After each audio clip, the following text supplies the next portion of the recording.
Muy bien, amigos, estamos en la grabación del capítulo 1 de este libro que se titula El Padre Nuestro, una guía para vivir en plenitud, escrito por su servidor y, como dije anteriormente, que fue escrito para usted especialmente, para los huérfanos, para aquellos que están sufriendo, que van de viaje, que son inmigrantes, etc. Vamos pues a grabar el primer capítulo. Se titula Padre Nuestro que estás en el cielo. Y comienza diciendo así nuestro libro. Nací en el sur de Veracruz, al sureste del país de México. En la comunidad donde viví mi primera infancia hubo padres, madres y muchos niños. Con varios de ellos jugaba, asistía al templo y tenía muchas aventuras. Pero había un problema. Ellos tenían padre y yo no tenía.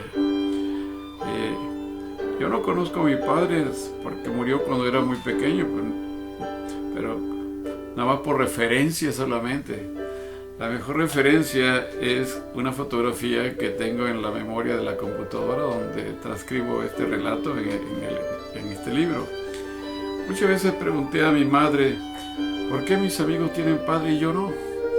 ¿Quién es mi padre? ¿Puedo conocer a papá? La respuesta fue la misma. Tu padre terrenal murió cuando eras pequeño, pero tienes un padre mayor, tu Padre Celestial. Esa era la respuesta de mi madre. Por consejo y norma maternal se me enseñó en mi primera infancia a respetar y obedecer a los oficiales de la iglesia como si fueran mis padres. De igual forma debía respetar y saludar a los tíos y vecinos, hombres piadosos de la comunidad que yo conocía, y lo tenía que respetar y nombrar como si fueran mis padres. En la segunda infancia, ya en la escuela, mis padres, a quien debía respeto y obediencia, fueron mis maestros. En la juventud se agregó al deber maternal la admiración y amistad de mis mejores maestros y mentores, hombres que dejaron huellas de excelencia, respeto y amor en mi mente y corazón. La lista de esos padres terrenales no es muy larga, pero muy importante. En el libro ustedes pueden ver en las referencias que están nombres como el profesor Felipe Presenda, también está maestro que tuve en el colegio del Cojo Pro en Montemorelos, como el pastor Christensen, el pastor Marinkovic, el profesor Juan Gil, el profesor Guillermo Baxter, y por último mi asesor de la tesis en mi doctorado en Andrews University, que fue el doctor Loren Wade, a quien yo siempre respeto y admiro. Bueno, pues bien, amigos, hablar del Padre Celestial, porque recuerden que este libro se titula El Padre Nuestro, una guía para vivir mejor. Hablar del Padre Celestial como lo enseñó Jesús a sus discípulos en la oración modelo, hasta cierto punto me es familiar, pero no igual. Hablar de nuestro Padre Dios es reconocimiento, amor, adoración, obediencia y mucho más.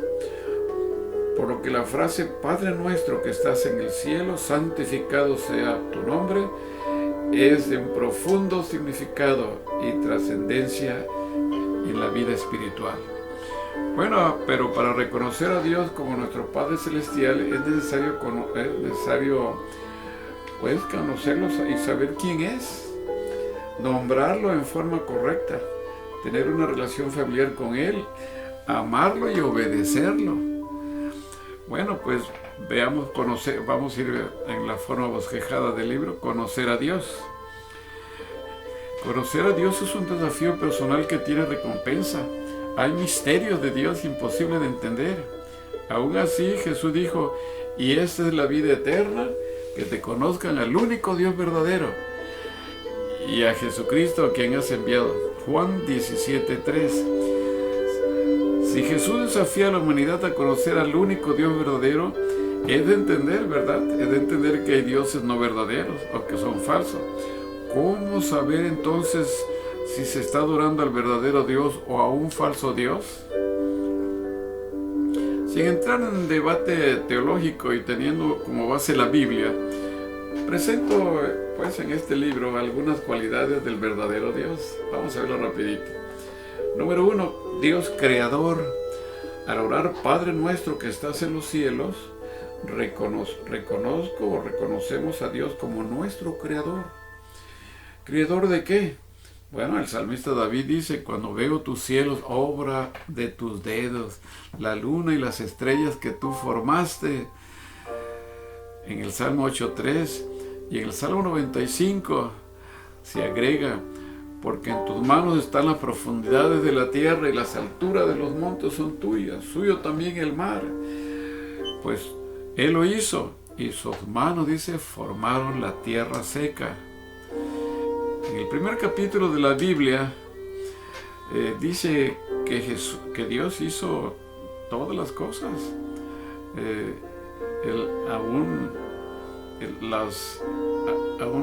las estrellas, el firmamento, las aves, los animales, el mar y animales de la tierra y hasta la creación del ser humano. Comienza, dice Génesis 1:21, en el principio, dice, creó Dios los cielos y la tierra. Y luego comienza a agregar todo lo que hizo. Dijo Dios sea la luz y fue la luz, separó las aguas de las aguas, la atmósfera favorable para nuestra vida, etc. Pero al final, en Génesis 1, del 1 al 27, dice: entonces dijo Dios, hagamos al hombre a nuestra imagen, conforme a nuestra semejanza. Y creó Dios al hombre a su imagen, a imagen de Dios lo creó, varón y hembra los creó. En el libro de Hebreos se agrega el factor fe para creer en el verdadero Dios creador. Fíjense, sí, porque él dice, hablando de la fe, el escritor del libro de Hebreos en la Biblia, es pues la fe la certeza de lo que se espera, la convicción de lo que no se ve, porque por ella alcanzaron buen testimonio los antiguos. Por la fe entendemos haber sido constituido el universo por la palabra de Dios, de modo que lo que se ve fue hecho de lo que no se veía. Y eso está en Hebreos capítulo 11, del 1 al 3. Y hay muchos textos más que hablan de Dios como creador. Pero vayamos pues que debemos de conocer a nuestro Padre Celestial como Dios Redentor. Por la caída de la raza humana, la deidad hizo andar el plan de redención. A través de toda la Biblia se encuentra el Dios verdadero, juntando, salvando y redimiendo. Por ejemplo, en el Salmo 107, del 1 al 3, se dice: alabad a Jehová, porque Él es bueno, porque para siempre su misericordia. Díganlo, los redimidos de Jehová, los que ha redimido del poder del enemigo, y los ha congregado de las tierras, del oriente y del occidente, del norte y del sur. Fíjense qué interesante. Jesús mismo dijo, porque de tal manera, repetimos este texto fabuloso de la Biblia, porque de tal manera amó Dios al mundo, que ha dado a su Hijo unigénito, para que todo aquel que en Él cree no se pierda, mas tenga vida eterna. Así que el verdadero Dios crea, redime, perdona y salva por amor. Su mayor virtud, su esencia, es el amor celestial. Por eso el texto bíblico dice: el que no ama no conoce a Dios. Juan 4:8, porque Dios es amor. Y en esto se mostró el amor de Dios para con nosotros, el que envió a su Hijo unigénito al mundo para que vivamos por Él. Primera de Juan 4, del 8 al 9. En la cristiandad hay miles y miles de ejemplos de personas redimidas por Dios. Quizás sea usted una de ellas. Y si todavía no lo es, lo podrá ser. Aquí les cuento en el libro lo siguiente. Juanita, el nombre fue cambiado a propósito para cuidar la identidad de las personas. Fue una joven estudiante en la Ciudad de México. Llegó del estado de Veracruz a la Universidad Nacional Autónoma de México. tenía lo esencial para vivir, pero le faltaba algo como estudiante. Le faltaba alimentar el espíritu. Sentía un vacío en su alma. Sus padres le enseñaron a rezar el Padre Nuestro, pero no conocía a ese Padre. Un amigo la invitó un día de recreación con otros compañeros. Ese domingo tuvieron deporte, platicaron y comieron juntos. Juanita vio y sintió que los jóvenes y señoritas eran diferentes. En el siguiente domingo de recreación ella no fue invitada. Fue como parte del grupo. Aprendió de ellos cómo estudiar la Biblia y conocer en plenitud a Dios, a Jesús y al Espíritu Santo. Juanita terminó sus estudios universitarios. Se casó con un joven ingeniero del grupo y llegó a ser una joven esposa cristiana. Fíjense cuántas personas han sido redimidas, jóvenes, adultos, niños. Y si usted todavía no cree en Jesús, cree en el Señor Jesucristo, dice el apóstol, y serás salvo tú y toda tu casa. Siguiente punto. Dios se revela a sí mismo. Una de las características del Padre de la oración modelo es que a través de la historia humana se ha revelado en diferentes formas, se ha revelado y se revela a sí mismo. En sí, la verdadera adoración es la respuesta. Fíjense, la verdadera adoración es una respuesta a la revelación de Dios. Hay varias vertientes de tal revelación. 3 de ellas son la naturaleza, la Biblia y Jesucristo. Repito, hay 3 vertientes de la revelación de Dios mismo para el ser humano: la naturaleza, la Biblia y Jesucristo. Hay otras más, pero estas son las que apunto ahora. No obstante que la naturaleza actual levemente refleja su vitalidad, belleza y esplendor original, todavía habla de un Dios poderoso y bueno.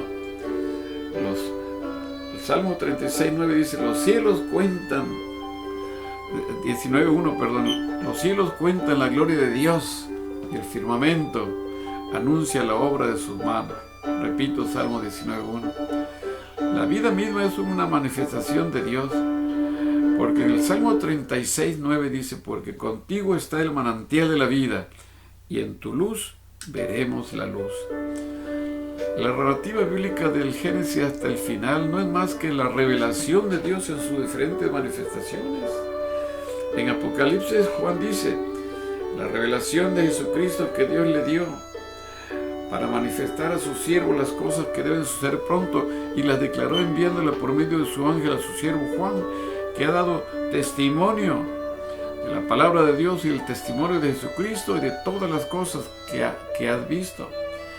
Apocalipsis 1, del 1 al 2. La mayor revelación de Dios fue a través de Jesucristo.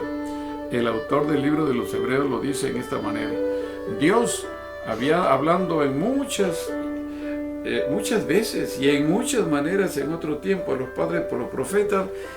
En estos postreros días nos ha hablado por el Hijo, a quien constituyó heredero de todo y por quien asimismo hizo el universo. Imagínense, Hebreos 1, del 1 al 2. No todos conocen y entienden al Dios del Padre Nuestro. De la misma manera, depende de la persona y la personalidad.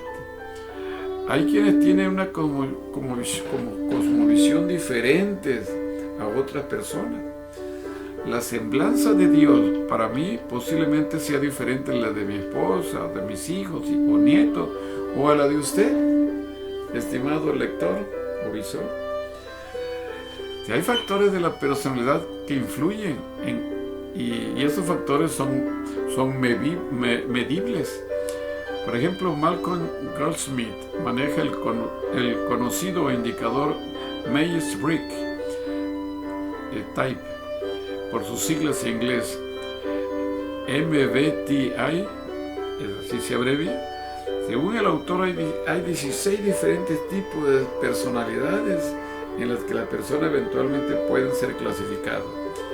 Esos diferentes tipos se agrupan en 4 grandes divisiones de acuerdo a cómo las personas manejan y reaccionan ante la información, de acuerdo